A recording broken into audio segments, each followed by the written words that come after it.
abrir en el Salmo 5. Salmo 5. El libro de los Salmos es para nosotros y ha sido en toda la historia, no solamente de la iglesia, sino la historia del judaísmo. El libro de los Salmos ha sido de tremenda importancia. Y algo que lo hace atractivo a este libro es el hecho de que está escrito en forma de poesía. Creo que eso es una de las cosas más que más a uno que lee lo atrae. Incluso ha sido algo que históricamente ha sido usado para componer canciones, para memorizarlo de manera más fácil. Muchas de nuestras canciones son salmos. Los salmos tienen esa particularidad. De hecho, muchas de las oraciones que el judaísmo hasta la actualidad mantiene, oraciones en sus ceremonias, en sus rituales, son surgidas, son basadas en los salmos. Los salmos tienen no solo esa particularidad, sino que es diferente, es un libro diferente. Cuando uno va a la Biblia y va al libro de los Salmos, se encuentra con cosas diferentes. Es el libro más largo de la Biblia, lo sabemos. Pero es diferente porque ha sido no solamente escrito por muchos autores en diferentes épocas históricas,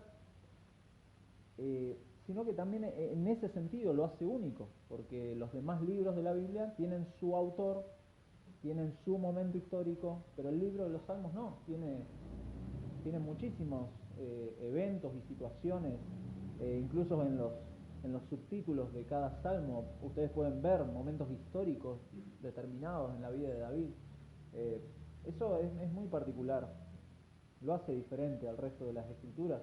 Incluso cuando leemos un salmo, la manera de leer un salmo es diferente, como estamos viendo con nuestro hermano Eduardo los jueves. Estamos viendo que realmente los salmos es algo muy particular para estudiarlo. La manera en que lo leemos es diferente a los libros históricos, por ejemplo, a los profetas.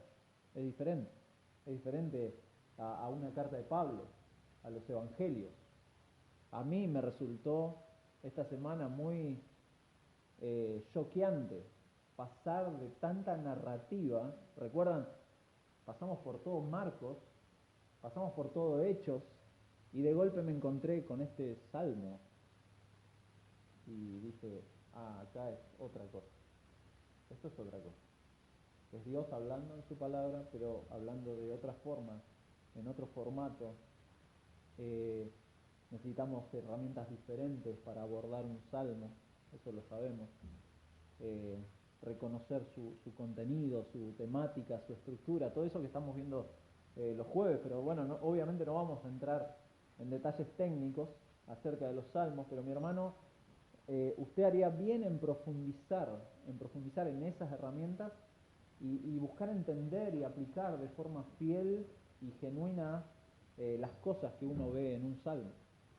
Es necesario, porque por sobre todo los salmos, como hemos visto los jueves, los salmos son oraciones, oraciones dirigidas a Dios en forma de alabanza, expresando confianza, expresando agradecimiento, mostrando sabiduría, incluso mostrando quejas. Un salmista se manifiesta así con quejas también, con lamentos delante de Dios. Es tremendo estas oraciones de personas que en medio de diferentes circunstancias abren sus corazones en emociones. Hay veces que uno lee un salmo y parece que como que hasta fuera irreverente la forma en que un salmista se dirige hacia Dios. Pero así es un salmo. Sentimientos, emociones. Pero sentimientos y emociones no solamente no desbordadas, sino conectadas, y eso es muy interesante, conectadas profundamente con un conocimiento de Dios de parte del salmista que lo hace muy particular a los salmos. Por eso el estudio de hoy lo hemos titulado Hablando con Dios, sabiendo quién es Dios. El Salmo 5 es el que vamos a leer. hablando con Dios sabiendo quién es Dios, porque si hay una, una falencia en el cristianismo actual es justamente el desconocimiento de quién es nuestro Dios, quién es Dios, el desconocimiento bíblico acerca del carácter de Dios, acerca de su palabra, lo que obviamente eso lleva a una praxis, a una práctica mala de un cristianismo flaco, raquítico, deficiente. Eso es lo que pasa cuando pasa esto de desconocer, que con cualquier crisis o con cualquier pequeña prueba el cristianismo actual se ve afectado, se ve como tambaleante. ¿Por qué? Porque se encuentra con una confusión acerca de quién es Dios, quién es este Dios al que le hablamos, al que le oramos. Incluso, y que es algo grave en el cristianismo actual, lleva a un desconocimiento que a muchos lleva a creer que son cristianos. Y eso es mucho más grave, mucho peor. El Salmo 5 es un salmo de lamento. Lo hemos visto, los salmos de lamentos dirigidos a Dios en un contexto histórico que, bueno, el Salmo 5 no tiene un subtítulo que nos diga un contexto histórico y no vamos a hacer especulaciones, pero no tiene, realmente el texto no nos dice, pero donde el problema principal que el salmista tiene es el disgusto, es la aflicción que tiene por la iniquidad de los hombres. Posiblemente hombres que con su impiedad, con su rebelión contra Dios están atacándolo, están mintiendo, están hablando mal de esta persona. Las palabras de estos hombres reflejan su pecado y entonces este salmo escrito por David, uno haría bien en leerlo, como comentábamos recién con un hermano, leerlo con el Salmo 3, con el 4 y luego con el 6. Los 4 salmos, muy interesantes porque hablan del mismo tema y el corazón de David se abre ante Dios en este Salmo 5. Leemos: escucha, oh Jehová, mis palabras, considera mi gemir, está atento a la voz de mi clamor, Rey mío y Dios mío, porque a ti oraré. Oh Jehová, de mañana oirás mi voz, de mañana me presentaré delante de ti y esperaré, porque tú no eres un Dios que se complace en la maldad. El malo no habitará junto a ti, los insensatos no estarán delante de tus ojos. Aborreces a todos los que hacen iniquidad, destruirás a los que hablan mentira, al hombre sanguinario y engañador abominará Jehová. Mas yo, por la abundancia de tu misericordia, entraré en tu casa, adoraré hacia tu santo templo en tu temor. Guíame, Jehová, en tu justicia, a causa de mis enemigos, endereza delante de mí tu camino, porque en la boca de ellos no hay sinceridad, sus entrañas son maldad, sepulcro abierto es su garganta, con su lengua hablan lisonjas, castígalos, oh Dios, caigan por sus mismos consejos, por la multitud de sus transgresiones, échalos fuera porque se rebelaron contra ti, pero alégrense todos los que en ti confían, den voces de júbilo para siempre, porque tú los defiendes. En ti se regocijen los que aman tu nombre, porque tú, oh Jehová, bendecirás al justo, como un escudo lo rodearás de tu favor. Nuestro Dios, gracias por tu palabra en esta mañana, gracias por este maravilloso libro de los Salmos, en donde podemos ver el corazón de hombres que en su angustia clamaron a ti, Padre, y esperaron en ti, confiados en tu misericordia, en tu gracia. Señor, de esa misma manera, rogamos, Padre, que respondas a esas oraciones que están en nuestro corazón y que clamamos día a día a ti, Señor, que si están en tu voluntad, si es tu misericordia, si está dentro de lo que tú estás ordenando para nuestras vidas, Padre, respóndenos. Y en esta hora, Padre, ayúdanos a ver en tu palabra no solamente el lamento de un hombre en aflicción, sino ver por sobre todo tu carácter, tu santidad, tu justicia, y ver cómo en Cristo tu iglesia ahora puede tener ese refugio, ese escudo que para siempre lo defiende. Padre, gracias por preservar a tu iglesia hasta la gloria, y gracias por este tiempo, porque también entendemos que es un tiempo en donde podemos, por tu gracia, anunciar una vez más tu evangelio. Padre, muestra a Cristo, cantábamos recién, y eso anhelamos ver a la luz de tu palabra, Señor. Te lo rogamos en el nombre de Jesús. Amén. Amén. El Salmo 5 es un salmo que se divide naturalmente por estrofas, pero son 5 estrofas las que tiene, pero nosotros vamos a tener 3 encabezados únicamente. En primer lugar, hablando con Dios. ¿Por qué hablando con Dios? ¿Puedo orar a Dios y decirle lo que siento? Eso fue una pregunta que me hice. ¿Puedo orar a Dios de esta manera, de la manera que el salmista le habla a Dios? ¿Puedo decirle a Dios lo que pienso? ¿Está bien orar así? ¿Está bien orar mostrándole a Dios realmente lo que siento? Esto hace el salmista. ¿Por qué? Porque habla del sentir del autor, habla de lo que realmente hay en su corazón. Dijimos, parece irreverente.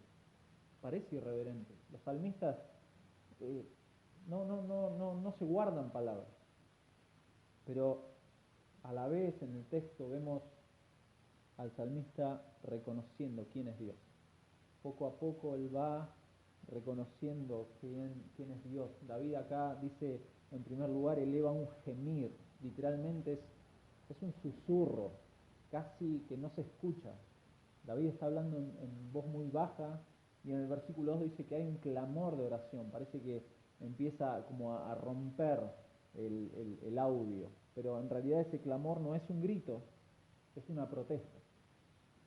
David está protestando ante Dios, reflexionando ante Dios, y por eso pide David a Dios que lo escuche, que lo considere, que esté atento porque es a Dios mismo a quien ora. David no está orando consigo mismo, David ora a Dios y le pide a Dios que lo escuche. Por eso eleva su voz, se presenta ante Dios y espera ante Dios. Espera respuesta de parte de Dios. ¿Cómo es esa espera? Y se usa la misma palabra en un versículo, Habacuc, profeta Habacuc, capítulo 2. De esta forma, David, el salmista, está esperando delante de Dios. Habacuc, capítulo 2, versículo 1, dice: sobre mi guarda estaré, y sobre la fortaleza afirmaré el pie, y velaré para ver lo que se me dirá, y qué he de responder tocante a mi queja. De esa forma, David está esperando delante de Dios, con firmeza, vigilante, aguardando qué es lo que Dios le va a responder. David no está orando al techo, David no está orando al aire de una manera mística, no, está orando a Dios. Él ora a su Dios y a su rey, dice. Tremendo, porque David, si uno se pone a pensar, David es el rey de Israel. David es el que fue designado por Dios, ungido por Samuel. David es el rey terrenal de Israel, pero él dice, a mi Dios y a mi rey. David ora de esa forma porque sabe perfectamente, sabe David que su reinado es simplemente un reflejo del verdadero reinado, del verdadero soberano, aquel que, como dice en el Salmo 4, versículo 8, aquel que lo hace acostarse, dormir, lo hace vivir confiado. Ese es su Dios, y ante quien se presenta por la mañana, acude a Jehová, el Dios de pacto, el Dios que se relaciona con David de forma personal. Como dijimos, David no está orando al techo ni al aire, le está hablando a Dios. Él sabe que está hablando con Dios y acude a su Dios y a su Rey.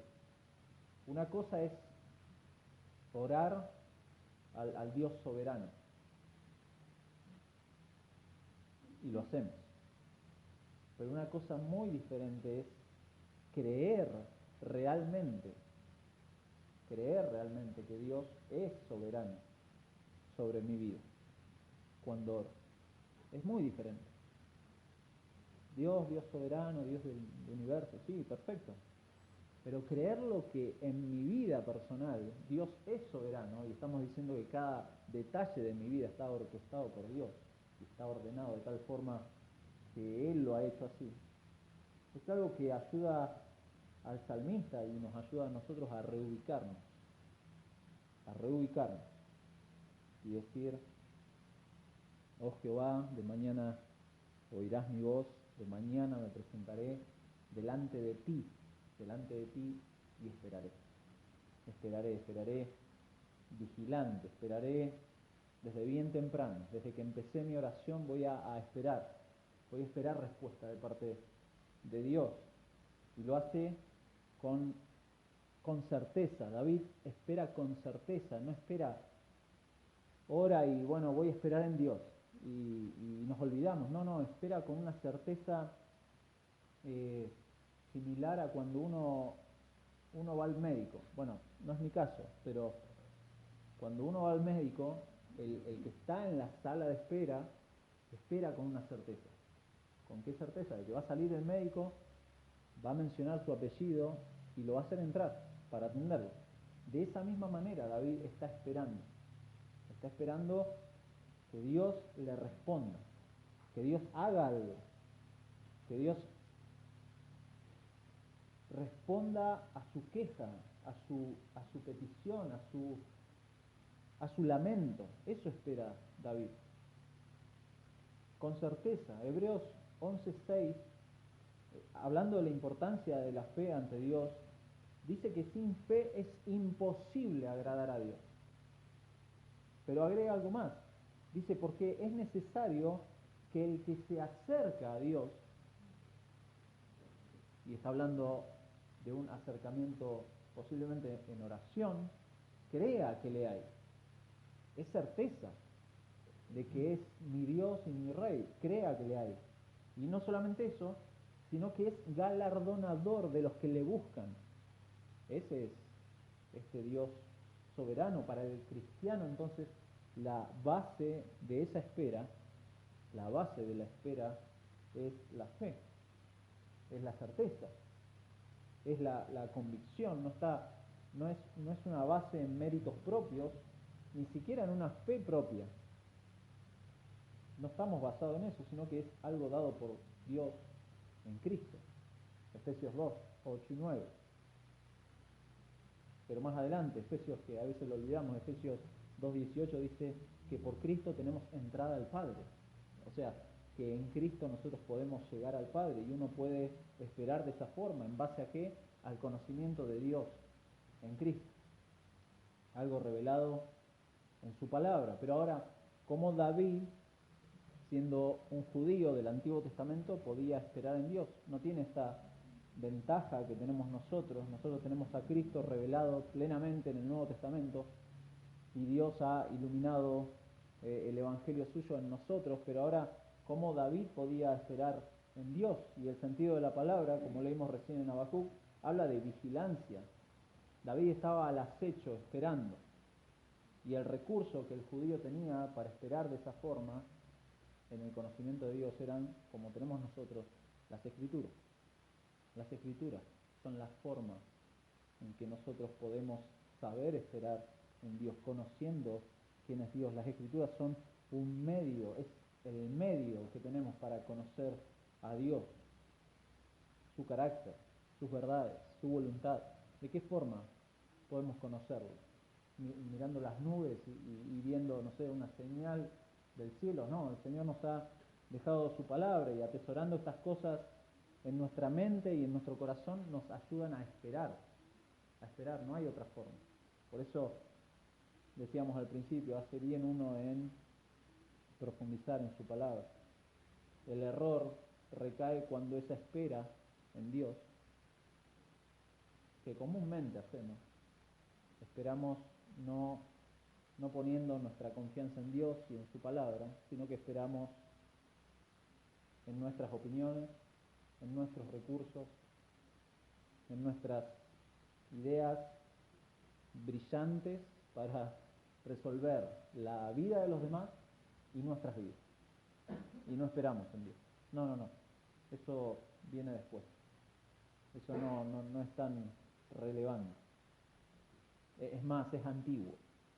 Preferimos movernos en este ámbito. Dejamos a un margen lo que Dios piensa por medio de su palabra, pero David esperaba en la gracia de Dios, instruido por el conocimiento de Dios. Instruido por el conocimiento de Dios. Para evitar ese error, uno tiene que recurrir entonces al carácter de Dios, recordar quién es Él, y algo que es lo que hace David desde el versículo 4. Reconoce quién es Dios, sabiendo quién es Dios. Él dice, porque tú no eres un Dios que se complace en la maldad. David acá está diciendo, así eres tú, Señor. Tú no eres un Dios que se complace en la maldad. El malo no habitará junto a ti. Los insensatos no estarán delante de tus ojos. Así es Dios. Aborreces a todos los que hacen iniquidad. Así es Dios. Destruirás a los que hablan mentira, al hombre sanguinario y engañador abominará Jehová. David ha rodeado al Señor con peticiones, con lamentos, desde el versículo 1 al 3. Pero desde acá, desde el versículo 4, la confianza del salmista es muy interesante. Es esta promesa de alabanza, esta petición del salmista, estas tres cosas están basadas en el conocimiento de Dios. David conoce a Dios por medio de su palabra, un conocimiento que va incluso más allá de lo intelectual, es un conocimiento vivencial. ¿Cómo es Dios? Bueno, David dice que es santo, que es justo, que no se complace en la maldad. Nuestro Dios es así, no se complace en la maldad. Esto habla del pecado. No se complace en el pecado. De los 66 libros que tiene la Biblia, esto es un dato, un paréntesis de datos técnicos. De los 66 libros de la Biblia, de sus 1189 capítulos que tiene la Biblia, solamente 2 libros y 4 capítulos no contienen, referencia al pecado o a los pecadores. Solamente dos libros y 4 capítulos, que seguramente algunos ya en su mente lo debe tener. Génesis 1 y 2, y hoy leímos Apocalipsis 21 y 22. Los 2 primeros capítulos y los 2 últimos capítulos de la Biblia, la creación antes del pecado y el cielo y la tierra nueva en Apocalipsis, son lugares donde no existe el pecado y donde no hay lugar para los pecadores.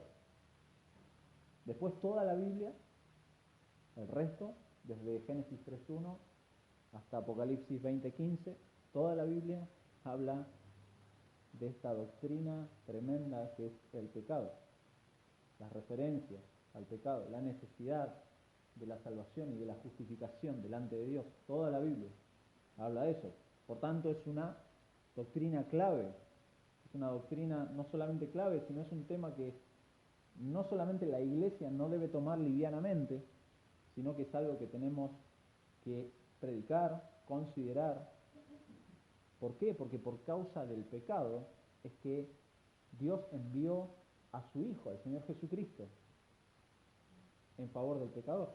Por eso tener un mal entendimiento o un entendimiento liviano del pecado es entrar en un terreno peligroso. Es peligroso, es muy peligroso. ¿Por qué? Porque el pecado, como dice 1 Juan 3.4, es infracción de la ley, delante de Dios. Infracción de la ley. De ahí que desde el versículo 4 al 6, el salmista hace una apelación a la santidad de Dios. Él apela a la santidad de Dios en forma de 3 líneas de sinónimos o de paralelismos, como vimos con Edu los jueves. Muestra la relación de la santidad de Dios con el pecado. Fíjense, maldad, insensatez, iniquidad, mentira, engaño, descripciones de la condición del hombre, del corazón del hombre, el contraste de Dios con los pecadores y el contraste entre la actitud de quien se mantiene en rebelión contra Dios con aquel que suplica que Dios lo escuche. Ese es el contraste. Hay un autor, Michael Wilcox, en su comentario en los Salmos dice: clamar le corresponde al justo, no al malvado. Y aclara, había mucho en la vida de David, evidentemente, que no cuadraba con la justicia. Y lo sabemos, muchas situaciones, muchos relatos, eventos en la vida de David no cuadraban con la justicia de Dios, pero su corazón estaba siempre con Dios, sometiéndose sin vacilar a su autoridad, y eso es lo opuesto a la arrogancia. Eso es lo opuesto a la arrogancia. David le pide a Dios que lo escuche, que lo considere, que esté atento a la voz de su clamor. Reconoce quién es Dios, que es un Dios que no se complace en la maldad, que el malo no va a habitar con él, pero sabe que es un Dios de justicia. Es la misma actitud de aquel publicano en Lucas 18. ¿Recuerdan? Jesús les anuncia, les predica una parábola del fariseo y el publicano. Es muy interesante porque dice que a unos se confiaban a sí mismos como justos y menospreciaban a los otros. Ahí empieza Jesús a hablar esa parábola, y una frase que usa el Señor, que pone en boca del publicano, dice: Dios, sé propicio a mí, pecador. Ten misericordia, ten compasión. Esa es la frase. Por tanto, David, que conoce el carácter de Dios, conoce su santidad, confía plenamente en quién es Dios, y como vimos en los primeros versos, confía que Dios le va a responder, y por eso puede esperar. ¿Cómo espera? David no se para en un pedestal, no se pone y empieza a mirar a los demás como arriba del hombro, no piensa que es el super santo, no. David reconoce a Dios y reconoce que él también es pecador, reconoce al hombre que vive renegando contra Dios, la persona que vive rechazando a Dios, que vive rechazando su palabra. Así es el pecador, y David sabe en qué condición se encuentran estas personas. Dice la palabra de Dios, el mismo David, en el Salmo 7, ahí una página, versículo 11, David dice que Dios es juez justo, y Dios está airado contra el impío todos los días. Si no se arrepiente, Él, Dios, afilará su espada, armado tiene ya su arco y lo ha preparado. Este es nuestro Dios. David lo sabe muy bien. En Judas, versículo 4, dice: porque algunos hombres han entrado encubiertamente, y está hablando de personas dentro de la iglesia, los que desde antes habían sido destinados para esta condenación, hombres impíos que convierten en libertinaje la gracia de nuestro Dios y niegan a Dios, el único soberano, y a nuestro Señor Jesucristo. La misma realidad que vivía David, la iglesia después en el Nuevo Testamento la va a seguir teniendo, y es algo que en nuestro contexto y en este mundo caído lo seguimos experimentando. Entonces, Dios no es un Dios que se complace en la maldad. El malo no habitará delante de Dios, delante de sus ojos, y Dios aborrece a este tipo de personas que se mantienen en esa condición delante de Dios. Pero uno se va a preguntar, y les va a pasar en varios salmos: ¿acaso David era más justo que sus enemigos, sus acciones eran más justas? ¿Acaso tenía David méritos que eran suficientes para que sus oraciones sean escuchadas y contestadas de parte de Dios, y Dios lo tolera de esa forma? Bueno, fíjense lo que dice David, versículos 7 y 8. Mas yo, por la abundancia de tu misericordia, entraré en tu casa. Adoraré hacia tu santo templo en tu temor. Guíame, Jehová, en tu justicia, a causa de mis enemigos. Endereza delante de mí tu camino. Tu camino. David tiene una esperanza firme en Dios, en su rey, y dice, otra traducción dice, mas yo, por la abundancia, fíjense cómo va descendiendo la línea.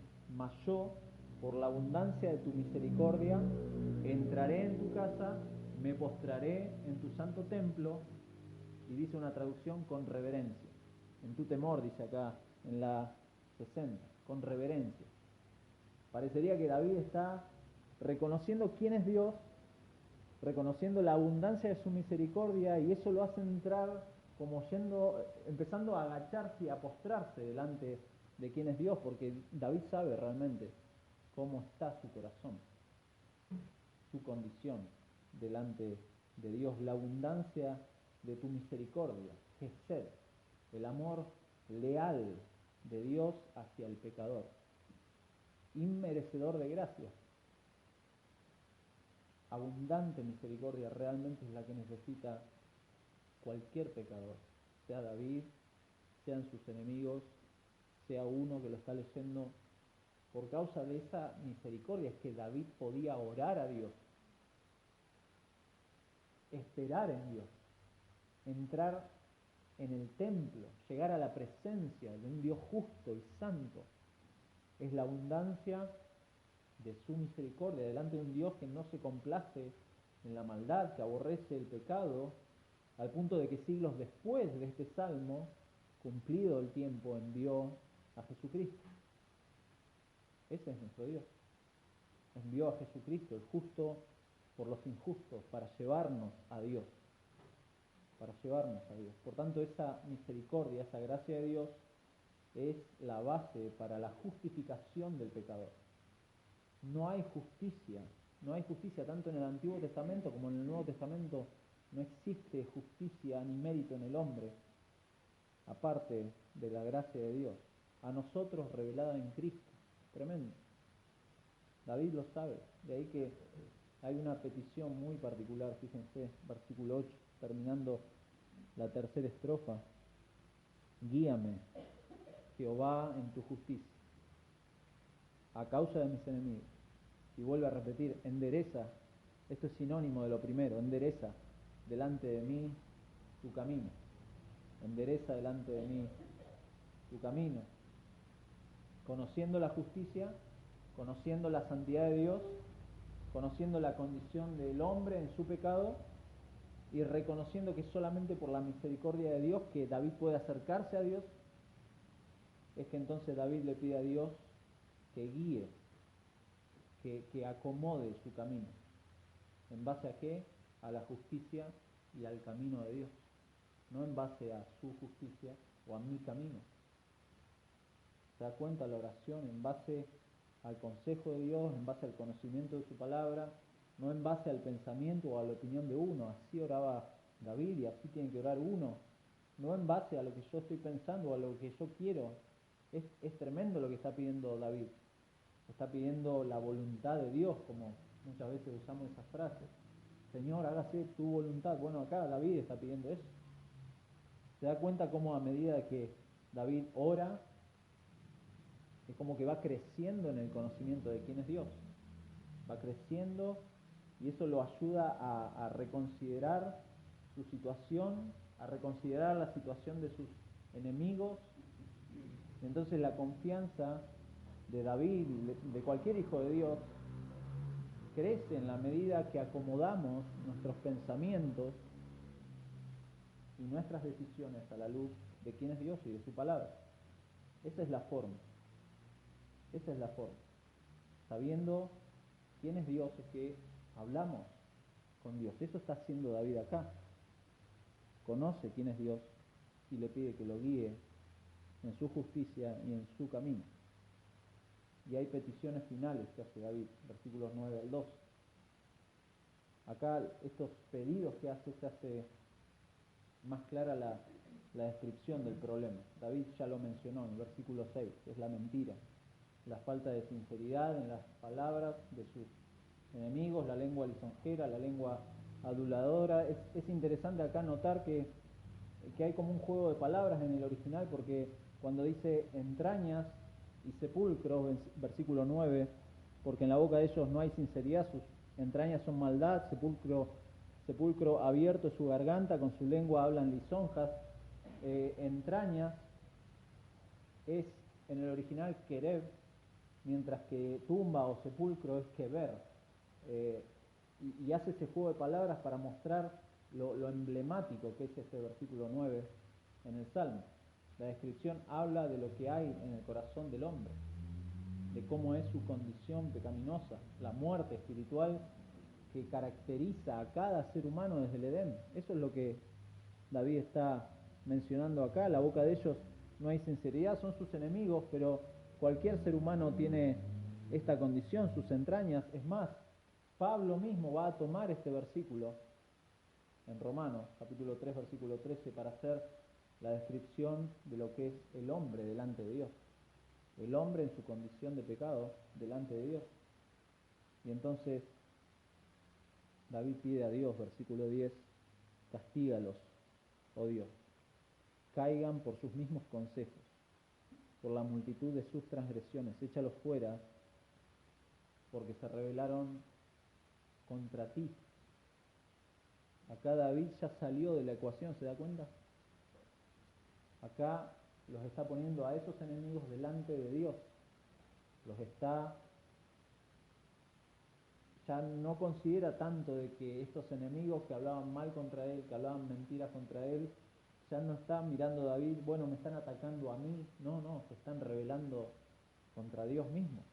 Y el salmista apela a la justicia de Dios en base, de nuevo, a su carácter y al hecho de que estas personas que voluntariamente se rebelan contra Dios son puestas delante de Dios para que Dios se encargue.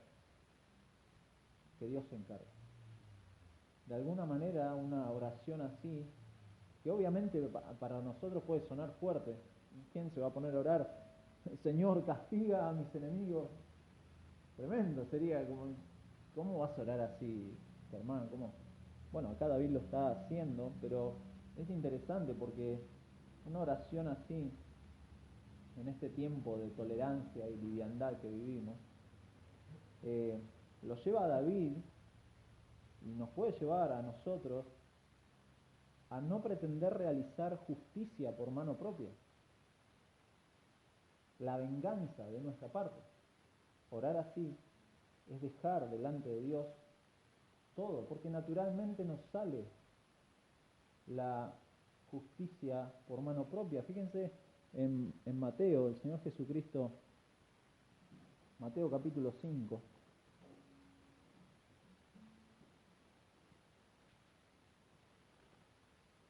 Mateo, capítulo 5, versículo 21.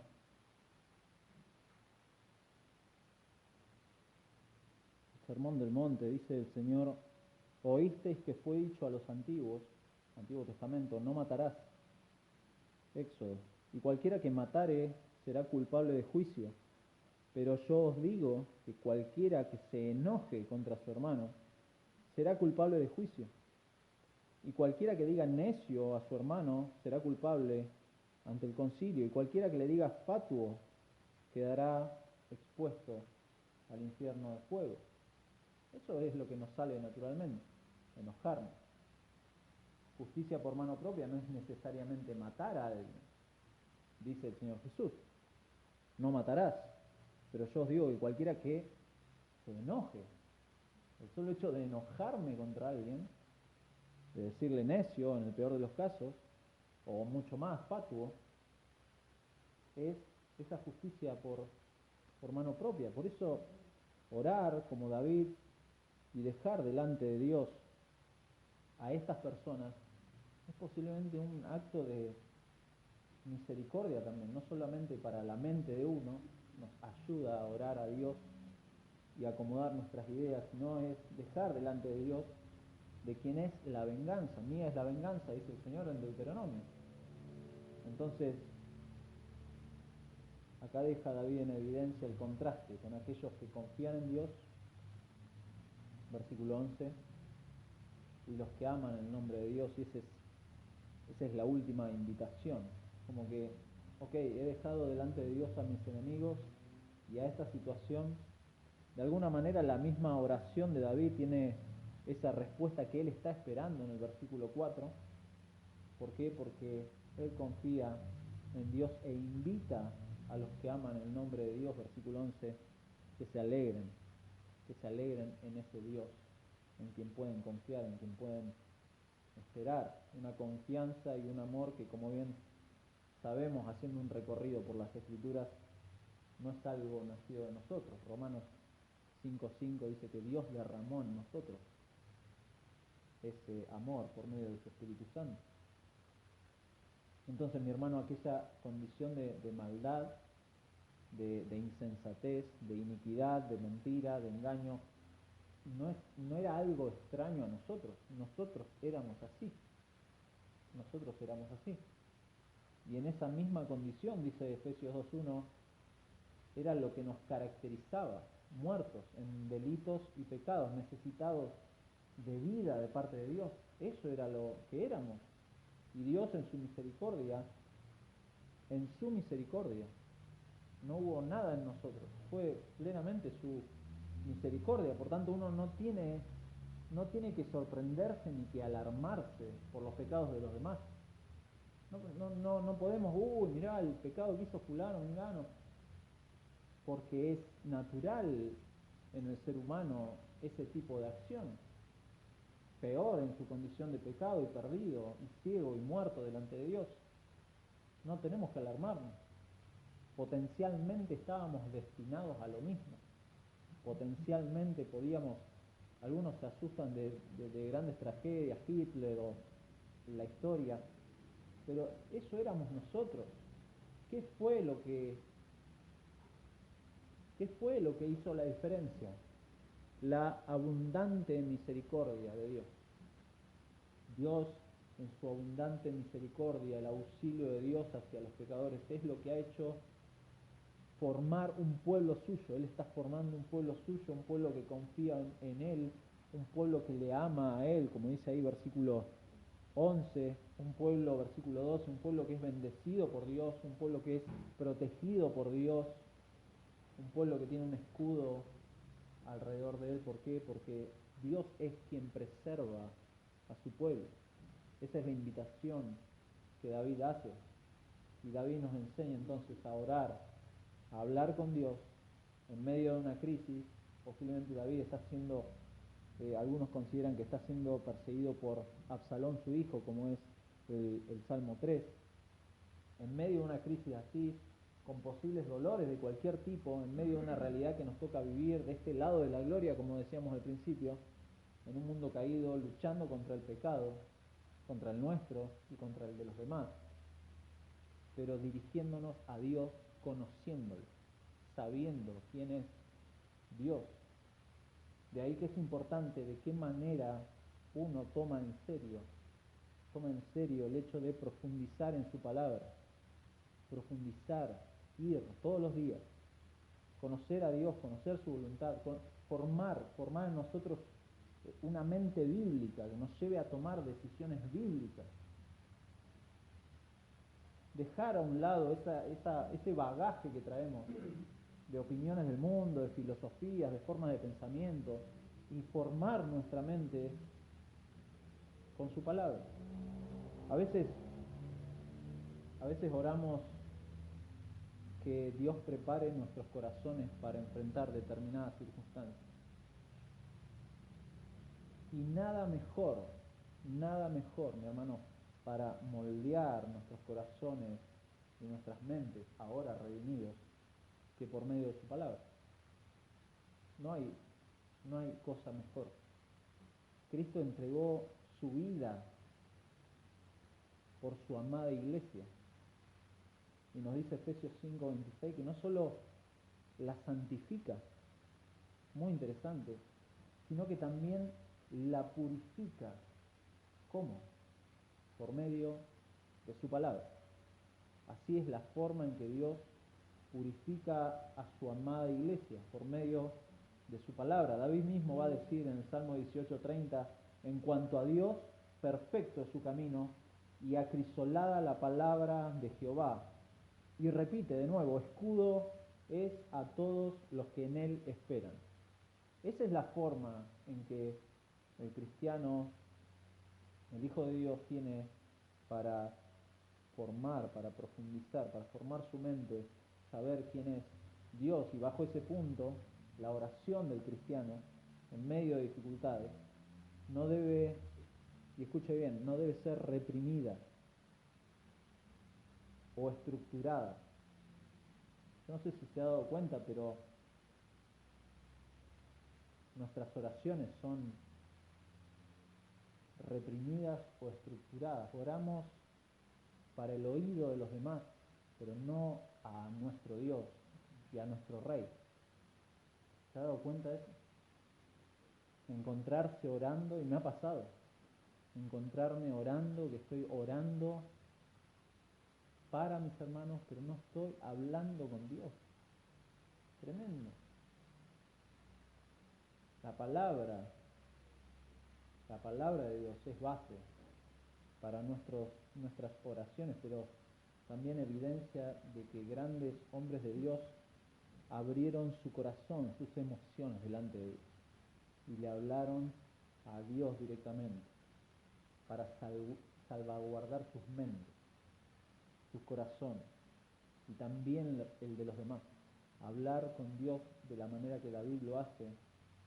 Salmo 37, 8 y 9 dice David mismo, deja la ira y desecha el enojo, no te excites en manera alguna a hacer lo malo, porque los malignos serán destruidos, pero los que esperan en Jehová, ellos heredarán la tierra. David sabe y abre su corazón delante de Dios, conociendo quién es Dios, obviamente, no diciendo herejías delante de Dios, pero sí abriendo su corazón y mostrando realmente lo que uno tiene en su vida, las cargas. Muchas veces hacemos al revés las cosas. Acá David tiene enemigos y le pide a Dios que los castigue, pero nosotros hacemos al revés las cosas. Primero nos enojamos,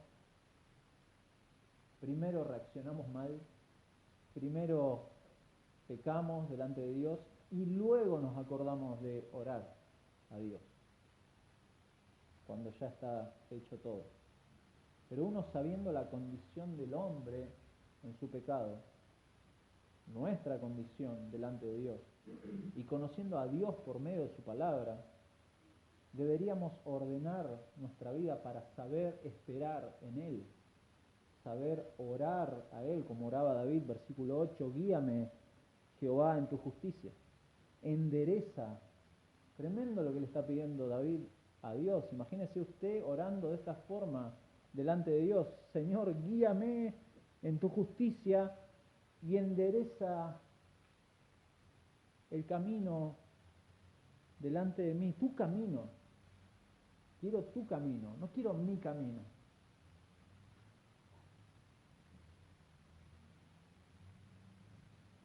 Y finalmente ambas cosas, profundizar en su palabra para conocer a nuestro Dios y orar a Dios esperando confiadamente en Él, son cosas que de alguna manera deberían moldear nuestro carácter.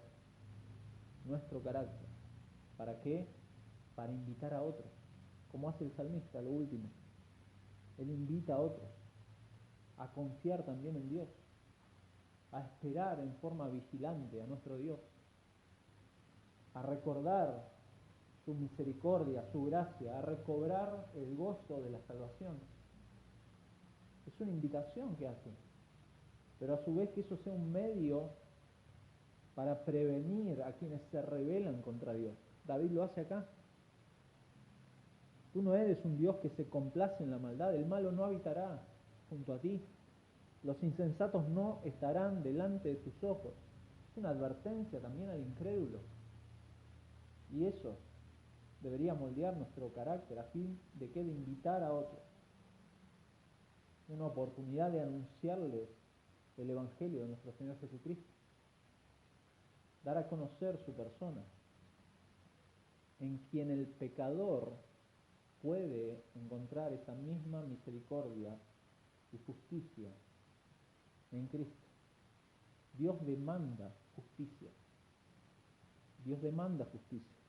Dice versículo 6, destruirás a los que hablan mentira, al hombre sanguinario y engañador abominará Jehová. Esa es la realidad del pecador. Si nadie mintió en su vida, creo que no zafa ni uno. El punto es que Dios lo va a destruir. Dios que no se complace en la maldad ni en la insensatez, que sin duda va a ejecutar juicios finalmente sobre aquellos que sostienen su rebelión contra Dios. Ese mismo Dios está presto a salvar, porque su misericordia es abundante, abundante. Está presto a salvar a quienes corren a Cristo, porque Cristo es nuestra justicia. Él es el favor de Dios para su pueblo. Hablemos con Dios en oración, sabiendo quién es nuestro Dios, sabiendo quién es Él por medio de su palabra, dependiendo de su gracia y esperando de Él sus respuestas, esperando, vigilando, esperando en su consejo, en su palabra, no esperando en nuestras opiniones, y que eso también moldee nuestro carácter a fin de que nos movilice a advertir a otros de su condición y mostrarles a Cristo. Vamos a orar. Señor, gracias por tu palabra.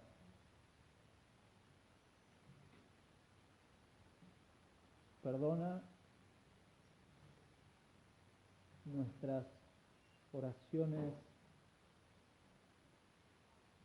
egoístas, nuestros corazones enfocados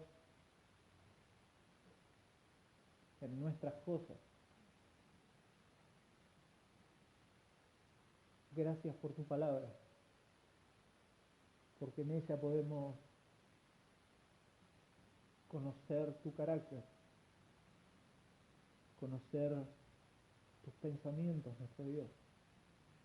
Gracias por hombres como David, que limitados y muchas veces equivocando su camino, corrían a ti, Señor, confiando solamente en tu abundante misericordia. Gracias porque de esa forma nosotros tenemos entrada al Padre por tu abundante misericordia en Cristo. Ya no es solamente a un edificio, no es a un templo como oraba acá David, sino que podemos entrar al mismo trono de la gracia de Dios por causa de la obra de Cristo. No hay otra forma, Señor, y gracias, porque nos ayuda por medio de tu Espíritu a moldear nuestras vidas, nuestro carácter, el andar en tu camino, Señor. Destruye nuestro camino. Como cantamos, rompe el duro suelo, no solamente el de nuestro corazón, sino el de nuestro andar. Muchas veces nuestro andar no es en tus caminos, ni en tu justicia, Señor, y tú lo sabes. Rogamos que nos ayudes a cada día moldear nuestra vida nuestra mente, nuestros pensamientos, con pensamientos bíblicos, Señor, pensamientos que vengan de tu palabra. Señor, y si de esta forma nos cuesta tanto a nosotros, tus hijos, cuánto más a los incrédulos que están ciegos y muertos en su condición. Por ellos clamamos también, Señor, que tú tengas esa misma abundante misericordia sobre sus vidas, que les alumbre el Evangelio, que puedan ver a Cristo, Señor. Anhelamos eso en todos aquellos que conocemos y que amamos, Padre, pero descansamos y esperamos en ti. Nuestras oraciones están delante de ti y es finalmente tu voluntad la que se va a cumplir. Gracias por tu voluntad, gracias por tu carácter, gracias por ser nuestro Dios, gracias por tu palabra, porque nos muestra quién eres, Señor. Gracias por Cristo, porque ha encarnado tu palabra, el Verbo, hecho carne que habitó entre nosotros. Gracias por Cristo. Señor, ayúdanos esta semana, que al elevar nuestras oraciones delante de ti, lo hagamos conscientes de que tú nos escuchas, en esa confianza, tú nos escuchas, que podemos esperar en ti, Señor, pero también entender quién eres tú, Señor, que tu carácter está separadísimo, Señor, del pecado y que tú no soportas, aborreces la maldad. Y sin embargo, Padre, también eres abundante en misericordia, aún hasta con el más vil pecador.